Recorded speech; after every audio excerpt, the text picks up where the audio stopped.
Top quality और consistent performance के लिए सिर्फ सिल्वर पंप्स। टॉप क्वालिटी और कंसिस्टेंट परफॉर्मेंस के लिए सिर्फ सिल्वर पंप्स, नाम याद रखना।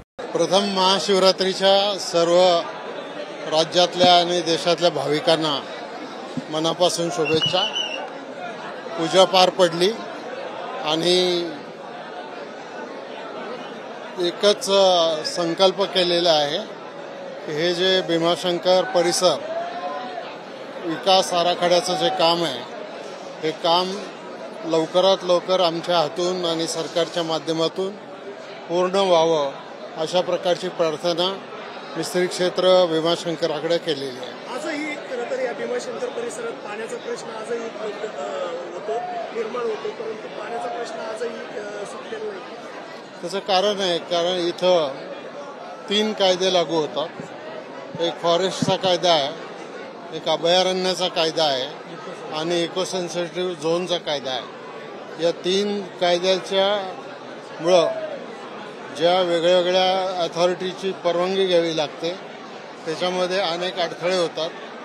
म्हणून सगळ्या योजना आखलेल्या असताना सुद्धा त्या पूर्ण करायला वेळ लागतो। काय प्रार्थना केली, काय मागितलं बाप्पाकडे काही मागायचं नसतं, फक्त बाप्पाला नमस्कार करून बाप्पाकडे आशीर्वाद मागायचा असतो। मार्चच्या जवळपास फेब्रुवारी संपत आल्या, मार्चच्या पहिल्या काही आठवड्यात अशी पाण्याची परिस्थिती वाटेल की राज्यात अनेक ठिकाणी आज दुष्काळाची परिस्थिती जाणवते।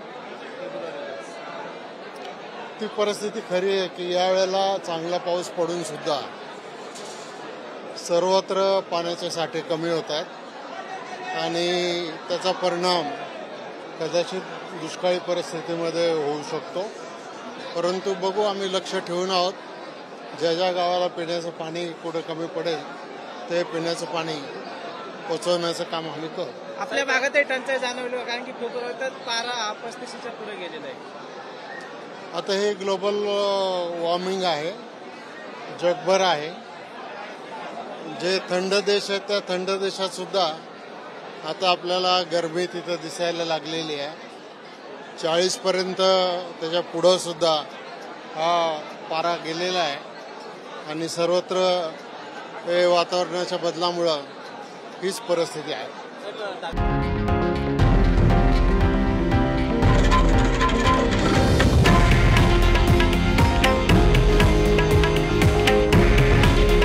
हे आहे देशातील नंबर 1 न्यूज नेटवर्क आणि आपण पाहत आहात TV9 मराठी। काळजी तुमची, हित महाराष्ट्राचं।